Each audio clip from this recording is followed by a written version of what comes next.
Hello everyone, hi, welcome back to my YouTube channel नौकरी समाचार। चलिए आज मैं आपको एक बहुत महत्वपूर्ण इन्फॉर्मेशन देती हूँ जिसमें मैं आपको बताऊँगी कि बेसिकली हम ना 5 लाख से अधिक का क्यों नहीं हमें करानी चाहिए एफडी। निवेश करने से पहले आप लोगों को ये नियम जान लेना बहुत ज़्यादा ज़रूरी है। बहुत बहुत बहुत इम्पॉर्टेंट वीडियो है और आप लोगों को चीज़ें समझ आएंगी। एफडी में बेसिकली निवेश करना आमतौर पर बेहतर विकल्प माना जाता है, लेकिन बैंक एफडी के नवीन नियमों के अनुसार इसमें एक सीमा तक पैसे इन्वेस्ट करना ही सही रहता है। 5 लाख से अधिक की एफडी करवाने पर आपको भी नुकसान हो सकता है।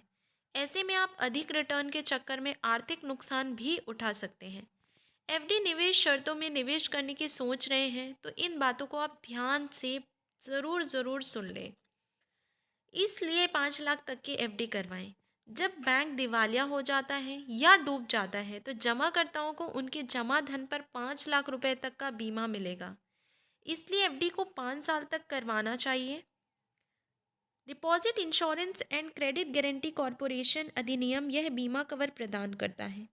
अब ये कवर 5 लाख रुपए है, जबकि पहले सिर्फ 1 लाख रुपए था। इसका अर्थ यह है कि यदि बैंक दिवालिया हो जाता है और आपके पास 5 लाख रुपए से अधिक की जमा है तो आपको केवल 5 लाख रुपए मिलेंगे, शेष खो जाएगा। 10 लाख की एफडी पर आधा नुकसान हो सकता है। यदि बैंक दिवालिया हो जाता है और आपका 10 लाख रुपए फिक्स डिपॉजिट रखते हैं तो आपको इससे आधा नुकसान हो सकता है, क्योंकि ऐसी स्थिति आने पर केवल 5 लाख रुपए की इंश्योरेंस कवर मिलेगी। आप 5 लाख रुपए के अतिरिक्त पैसे खो देंगे। यह नीति बैंक जमाकर्ताओं को कुछ सुरक्षा देती है, लेकिन बड़ी जमा राशियों को पूरी तरह से बचाती नहीं है। एफडी करते समय आप इन बातों का ज़रूर ध्यान रखें। अलग अलग ड्यूरेशन की एफडी करवाते समय एफडी को गारंटीड रिटर्न का निवेश माना जाता है, क्योंकि आपको पता होता है कि आपकी एफडी कितने समय में मैच्योर होगी और आपको कितनी राशि मिलेगी। बैंक में एफडी करते समय आप अपनी सुविधा अनुसार समय या अवधि चुन सकते हैं। बैंकों में 7 दिनों से 10 सालों तक का समय है। वर्तमान में आपको विभिन्न ब्याज दरें मिलती हैं। एफडी का एक और लाभ यह है कि इसमें ब्याज बढ़ता रहता है, यानी आपके निवेश पर ब्याज मिलने के अलावा ब्याज भी मिलता है। आपका पैसा इस तरह धीरे धीरे बढ़ता रहता है। बेसिकली ये कंपाउंडिंग पर काम करता है। तीसरा है कि आपके एफडी को भी तुड़वाने की ज़रूरत नहीं है। अगर आपको पैसे की ज़रूरत पड़ जाए, एफडी तुड़वाने के बिना आप से लोन ले सकते हैं। बैंक आपकी एफडी का 90 से 95% तक का ऋण दे सकते हैं। एफडी की ब्याज दर अक्सर इसके कर्ज पर 1% अधिक होती है। इससे आप अपनी एफडी बचाकर भी अपनी ज़रूरत पूरी कर सकते हैं।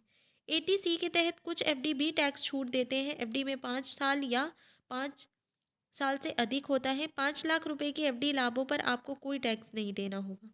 5 वरिष्ठ नागरिकों को आम ग्राहकों की तुलना में 0.25 से लेकर 0.50% तक अधिक ब्याज मिलता है। 80 वर्ष से ऊपर के लोगों को कुछ बैंक और भी अधिक ब्याज देते हैं। सीनियर नागरिकों को इससे अधिक लाभ मिलता है। इस अतिरिक्त ब्याज दर से वे अपने बचत पर अधिक अच्छा रिटर्न प्राप्त कर सकते हैं और अपना भविष्य सुरक्षित कर सकते हैं।